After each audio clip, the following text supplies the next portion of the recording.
This week on Animal Kingdom, we have a special feature on cat lesbians, and we ask the important question, do badgers deserve housing benefits? We'll also be speaking to the geese that are learning Swahili for their migration through East Africa, and also to a giraffe that has learned to ride a unicycle, and to the frogs that have been banned from the triple jump event at the Olympics. Tune in tonight to Animal Kingdom.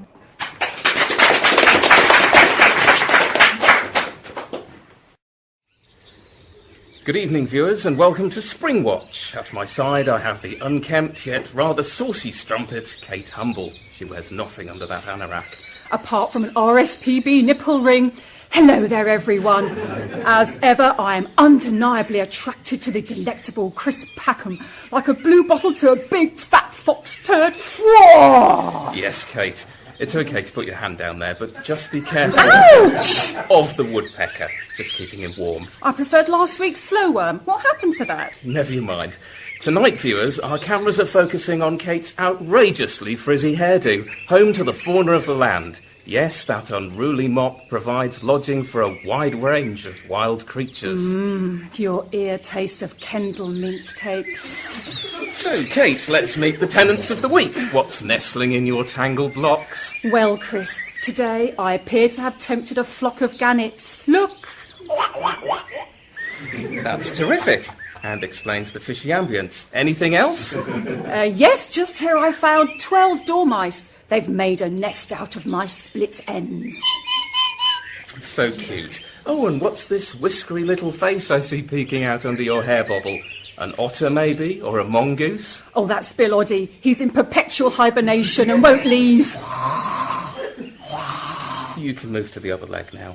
Ooh, your thighs smell of horseradish. Fantastic. Thanks, Kate. Well, viewers, it's time to guess the mating call of the week. Listen carefully, kids. What bird is this, and what is it doing? Do post your answers on our live forum. Next week, our special guest is Julia Bradbury, who'll be flicking her hair about and introducing us to the family of fell walkers who live in her Wellingtons. Do tune in, viewers, and see you then. Julia never normally takes this long.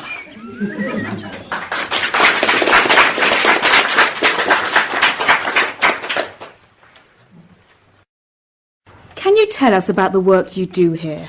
Our job at the centre is to take people emigrating from the United States to Britain and prepare them for life in the UK.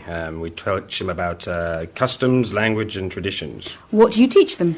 Well, the first course deals with cuisine. We show the students how to eat fish and chips properly, how to make bangers and mash, and how to get the ketchup out of a Heinz bottle. And how long does that take? For Americans, about 4 weeks. Then we have language training, where we teach the students about expressing things sarcastically, irony and how it is used, and we have a special workshop on alternative words for awesome. And how do the students fare with that? Well, I have to be honest and say that the majority of them struggle with the irony class. They express their wishes very earnestly, and we have difficulty in stopping them saying have a nice day at the end of each conversation. We change their attitudes, and we show them how to develop colonialist attitudes. We give them tips for self-loathing, psychological training for dealing with the grey weather, white van men and Morris dancers. And what's your pass rate? About 50%, but we are improving that number each year. And what are you people failing on? Generally, they fail on cooking. One gentleman from Texas last year made toad in the hole with real toads. And a woman from Wyoming made pigs in blankets by cooking actual pigs in blankets. That's ironic. Actually, it's not. Maybe you would like to go on the course.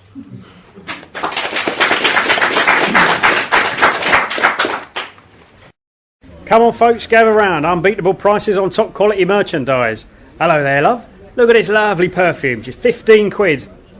It's nice, but have you got anything stronger? It's just my pussy really stinks. You what, love? Yeah, she got stuck under the floorboards 2 weeks ago, and now the smell is awful.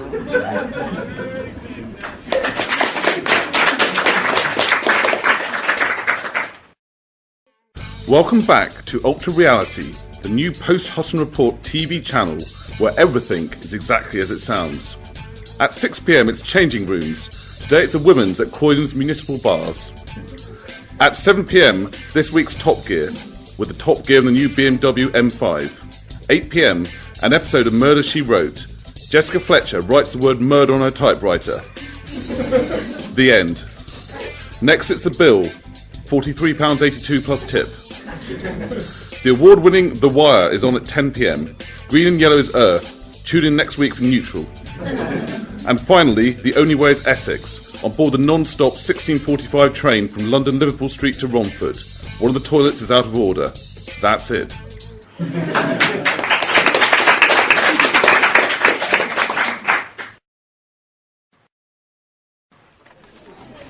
It really is great to finally meet. Isn't it? I've lost count of the emails we sent to each other. Hundreds, I reckon. Thousands even. Yes, well, possibly. I feel like I know you already. Here's to getting to know each other. It's no good, Michael. I can't keep it in any longer. Why? What's the matter? I want you, Michael. You? Yes, I want you. Not next week, not tomorrow, but now. This night. Soon. After the prawn cocktail. Well, I, Make love to me, Michael. What, here? No, not here. Come home with me, Michael. Come to my bed and ravish me. Okay, I'll just... My husband will be there, but he won't bother us. You'll barely notice. What? My husband, he... You never told me you were married. Well, technically. Technically, Louise, this is outrageous. How can you just suggest I come back to your place and have sex with you when you're a married woman? Let alone when your husband is there. He won't be in the bed with us. He just sits in the chair opposite. What? He sits in the chair opposite. What kind of man is he? Well, he's the dead kind. I'm sorry? Jonathan, my husband, he's dead. And he sits in a chair? I told you about my brother. He's A taxi driver? taxidermist, actually. People can be funny about that. He helped out enormously after Jonathan died. I couldn't have managed without him. Are you saying your husband is stuffed? Yes. And you want me to come back to your place and have sex with you in front of your husband's stuffed corpse? Don't judge me, Michael. It was his dying wish. What was? To be stuffed and placed in the chair opposite the bed. Why? As a deterrent for you seeing other men? No, he's just always a bit of a perv. Loved the live sex show. He stipulated a box of Kleenex be glued to his right hand, too. This is unreal. I'm leaving. Please, don't deny me, Michael. I want you. I want to be with you. Please, it was my husband's dying wish. And besides, if I hadn't have done it, I would never have got the money. What money? 2 million, Michael, left in trust for me. I wouldn't have got it otherwise. I'd have been penniless. No, please, don't leave. Come on, get your coat. Let's go and give Johnny Boy his money's worth. Poor bloke must be stiff as a board.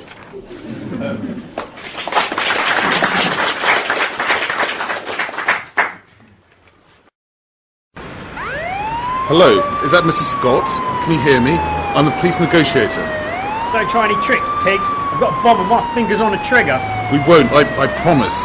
I'm very, very experienced. I do this all the time. You could say I do this 8 days a week. A dozen sausages here. Calm down, I'm on your side. Think of me as your friend. Like a big, friendly mammal, I'm the walrus. I want 10 million in unmarked bills. I'm hearing money, that's what I want from you, loud and clear. Is that going to be a problem? No, not at all. I can arrange all this for you, with a little help from my friends. No one slept for 24 hours. I'm on edge. I could do anything. So it's been a hard day's night. What? Look, whatever schemes you're thinking of pulling, it won't work. I'll kill you. I'll kill all of you. Please calm down. Let it be. We can work it out. Hang on. You keep mentioning Beatles songs. Are you taking a piss? Are these people's lives some sort of joke to you? I want to talk to the media. Now! Okay. Here comes the sun. You're doing it again. I want to jet fuel at Gatwick, ready to take you to a country that doesn't have an extradition treaty with the UK. Perhaps Russia. Back in the USSR? Right, that's your last warning. I'm sorry. It won't happen again, I promise. I take it you want to disappear and never be found again. You want to be a nowhere man? Don't forget, I've got my finger on the trigger. Or perhaps instead of using a plane, Choose your words carefully. some sort of underwater craft? Don't say it. Yellow submarine? That's it!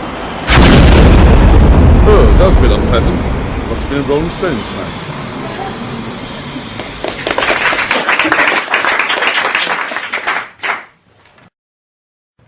Oh, I think it's sweet.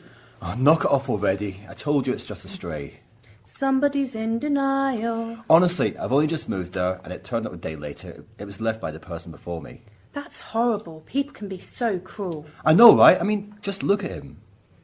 You have a picture of him on your phone. What? No, it's not like that. It's just... Oh, what are you looking at? Oh, look at his little tie. I did not even know you had an intern. Apparently, he doesn't. It's just a stray. He was abandoned? Oh, that's awful. I hope you've given him some work. Well, I sent him out for lunch. Oh, you're a soft touch, you are. What have you called him? Show us the picture. He looks like an Ollie to me. Or Toby? I like Toby. I'm not going to name an intern I don't even have. You're giving him work and sending him out to Miso Tasty. I think you have to admit he's yours. He's not mine. It's all right for you. You can get away with it. Can get away with what? Look, if you're in marketing, you can up to 3 of the buggers before people start thinking you're, I don't know, crazy intern lady. But if you're in IT, other managers go, oh, is that the best you can do? Can't even afford a contractor? So, what are you going to do with it then? Every year, thousands of interns are abandoned by their employers. Some are able to use their spider solitaire skills to find new jobs in the banking industry. Most aren't so lucky. At Save the Intern, we seek to rehome as many interns as we can, or, in the case of media studies graduates, try to make their final days as shame-free as possible. But we can't do it alone. A donation of £90 will keep an intern in Hugo Boss, pashminas and cocaine for a week. Please, call now. Please, because parents only have so much patience.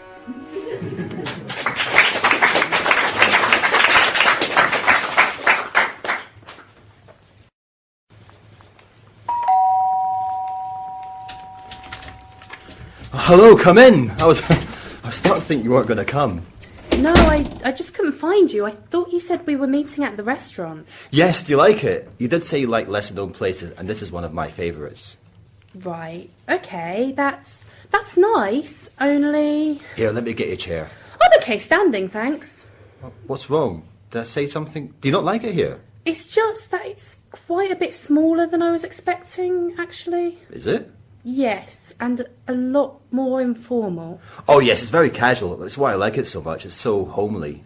It is, yes. This is your home, isn't it? Well, that's ridiculous. I don't live in a restaurant. No, but then this isn't a restaurant. It's your kitchen. That's crazy. Why would you even think that? For a start, there's the Tupperware on the draining board. What's wrong with that? I know I like my food kept fresh. And the R2-D2 cookie jar in the corner? Oh, you've a problem with Star Wars, do you? No, I have a problem with the sign over the door saying, "Welcome to my kitchen."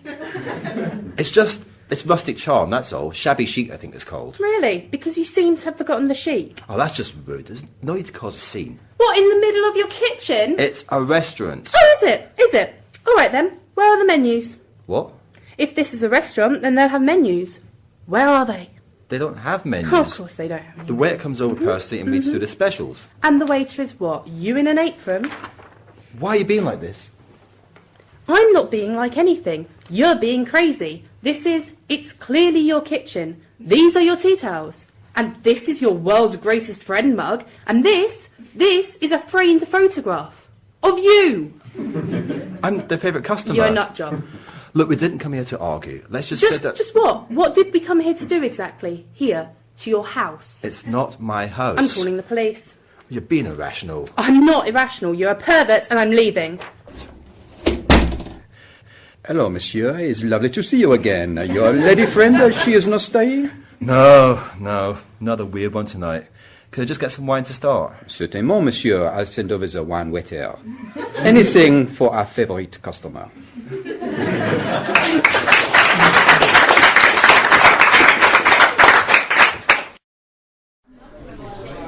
Good evening, sir. Welcome to our restaurant. May I take your cape? Thank you. I'm really starving.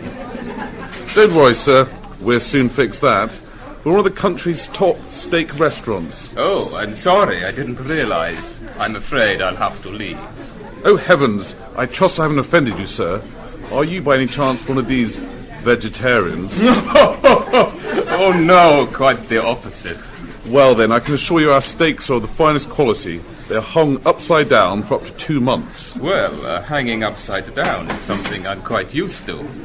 It's just the steaks. I fear they would be fatal for me. Oh, what do these doctors know, sir? We have a huge range of steaks besides beef. pork steak, lamb steak, chicken steak, crocodile steak, monkey steak, dog steak, cat steak, and our speciality, a steak that's from a cow that's only ever been fed steak and has had beef burgers sewn over its eyes from birth, so as to ensure a more flavoursome lifestyle. Oh, those sort of steaks. We put crosses through the items on the menu not available today. Yes, I see. Please take the menu away. A simple ribeye will be fine. I'm sorry, you'll have to excuse my coughing. Don't worry, sir. It's fine, but we may have to move it from the doorway, as other guests may trip over it.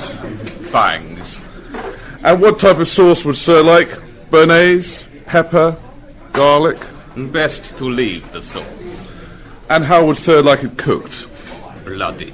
Very, very bloody. Very good, sir. It will be but a moment. Actually, Yes, sir?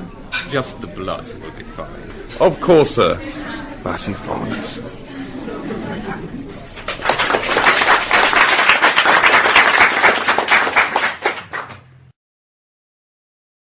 Hello, welcome to 60-second interviews. Today we'll be talking to a newly published author and new parent about his new book. We also have an interview that's entirely more harrowing.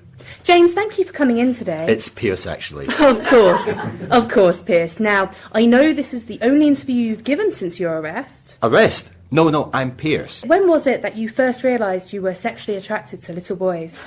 You what? That's disgusting. Oh yes, I did read that you had repented in jail. I've never been to jail in my life. You feel reborn, you mean? Is that the impact of your newly found religious beliefs? Listen, I'm only on here to sell my book. You've written a book? Yes. What's it called? It's called... You know, it doesn't really matter what it's called. It's just, that's why I'm here. To advertise your book? Yes. But you won't tell us what it's called. It's called Out of the Mouth of Babes. It's, I think we can tell. Now, did castration help you curb your unnatural urges?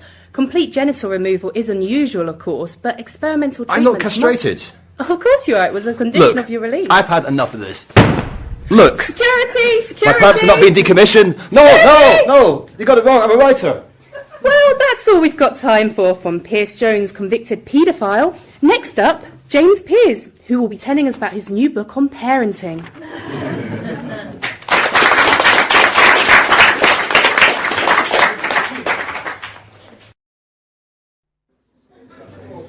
May I have our first contestant, please? Good evening. What's your name and where are you from? Pauline, from London. That's wonderful. Great story. I've really got my fingers crossed for you. And who's here supporting you tonight? What the hell are you talking about? No one. We're meant to be on a date. Pauline, from London. We've been chatting online for the last 3 weeks. Sorry.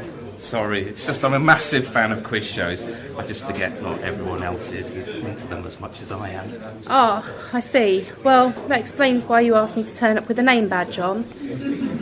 Well, hopefully we can have a nice, relaxed, normal conversation and get to know each other better. Agreed. Anyway, Pauline, it's nice to see you. To see you? I'm not saying nice. Sorry, doing it again. What would you like to eat? Have the lights just dimmed? Oh, you order for me as long as it's not chicken. I don't like chicken in Chinese restaurants. Is that your final answer? Yes, you can order the rest. Hi, my name's Alan. I'll be your waiter for the evening. Are you ready to order?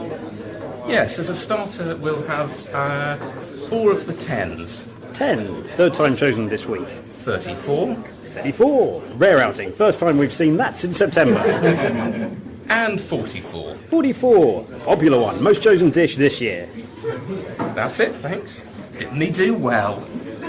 Oh, I get it now. Where's the hidden camera? This is some kind of joke, isn't it? You said joke. Our survey said... Look, if you can't have a normal conversation, I'm leaving. Sorry. You finished your drink already? You're playing catch-up. I'll get you another. You're not going away empty-handed. No, of course, sorry. I'll take your glass back to the... Hang on. You're doing it again, aren't you? So, here's your starter. 410. Oh, not both of you! Enough. Here's a conundrum for you to solve. PISSOFF. So spiff. That doesn't even make sense.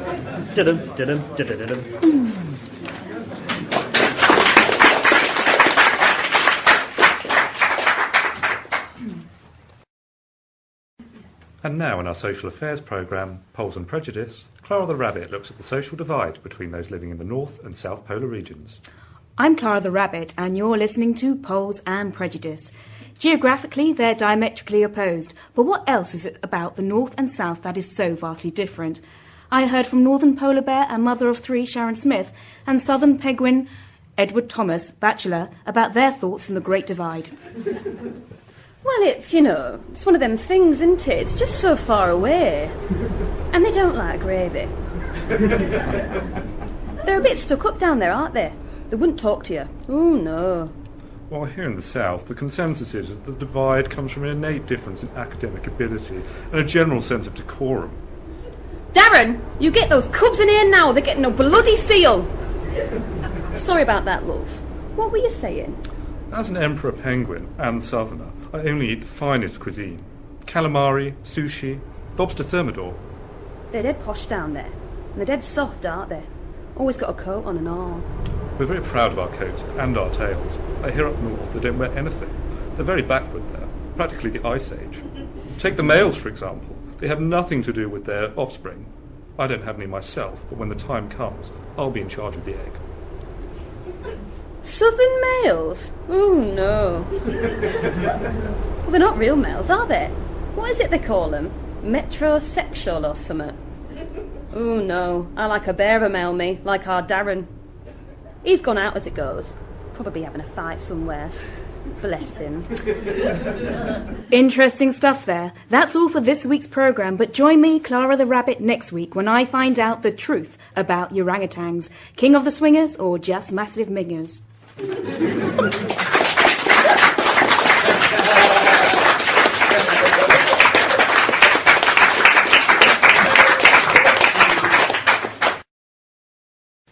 Come on in, Mr. Clark. Welcome to the design facility here at Airbus. I'm Carl Jones, Director of Engineering. Pleased to meet you. So you're applying for the job of aeronautical engineer? Yes. Can you tell me what first sparked your interest in aircraft and planes? Airfix.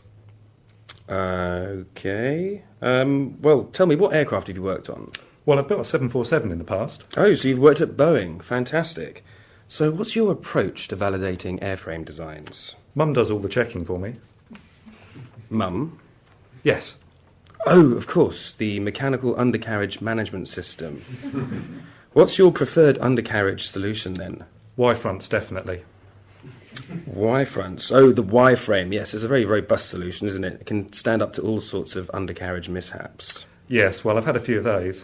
Right, well, thank you for coming in. I think you have the skills and attitude we're looking for here at Airbus. I'm happy to offer you the position right now. That's great. I can supply my own glue too. What?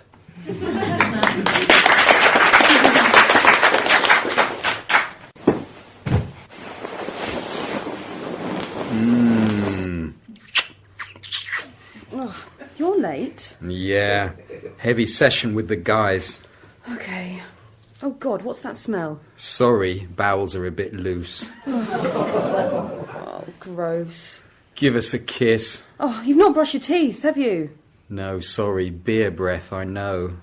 Not just beer. Is that vomit I can smell? Yes, we had a Vindaloo. I think it was a bit dodgy. Oh, Sorry. Jesus. And you stink of sweat. Yeah, had to run for the last bus. Oh, What am I like? disgusting. So, shall we make love? Yeah, let's do it. You get on top. Kiss me first. Hang on a minute. What? Have you shaved your armpits recently? A couple of days ago. Why? Actually, I'm a bit tired. Shall we leave it for tonight? What? Just because? No. It is, isn't it? Yes. Sorry. Jesus.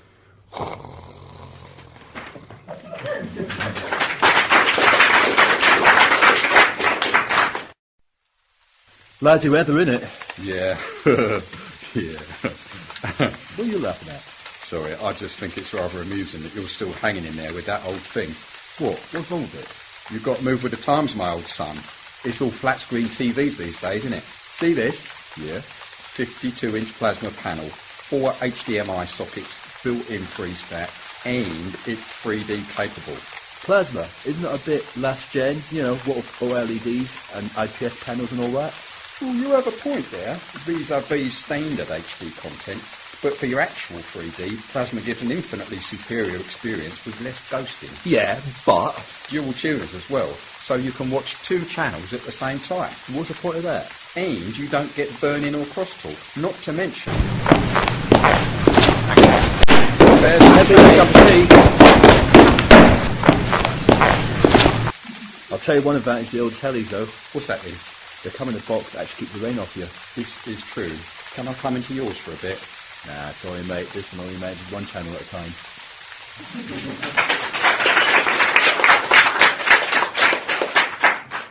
Hi, thanks for coming along today.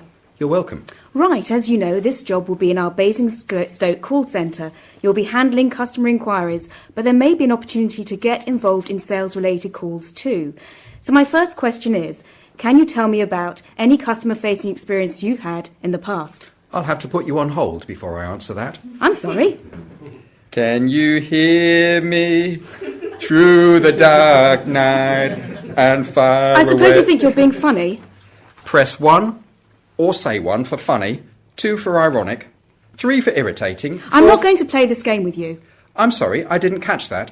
To go back to the main Oh, for interview. God's sake, 1. Was that 1? I want to return to the main interview. Yes! I'm sorry, but due to a high volume of calls, we're unable to return you to the main interview right now. For more information on frequently asked questions, please visit our website on www. All right, you've got the job. Oh, fantastic, thank you.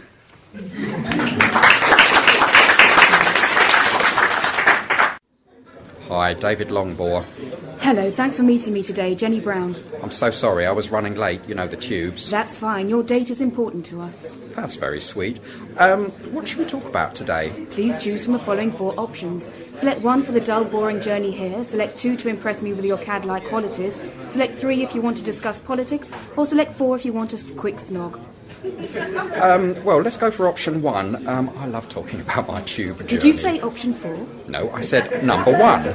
Thank you. You have selected option 4, a quick snog. Say yes if that's correct, or select 2 for more conversational options. No, I said option 1. Oh, OK, you've selected option 1. Now choose from the following 2 options. Select 1 if there was a good service on the Piccadilly line, or select 2 if there were delays on the Piccadilly line, or select 3 if you want more interesting options if you wish for a conversation to lead to a second date. Well, I would go for option 1. I'm sorry, I didn't hear that. I said option 1. Thank you. You have selected option 3. No, I said option 1, Jenny, option 1. Right, you have selected option 1 for discussions on the Piccadilly line.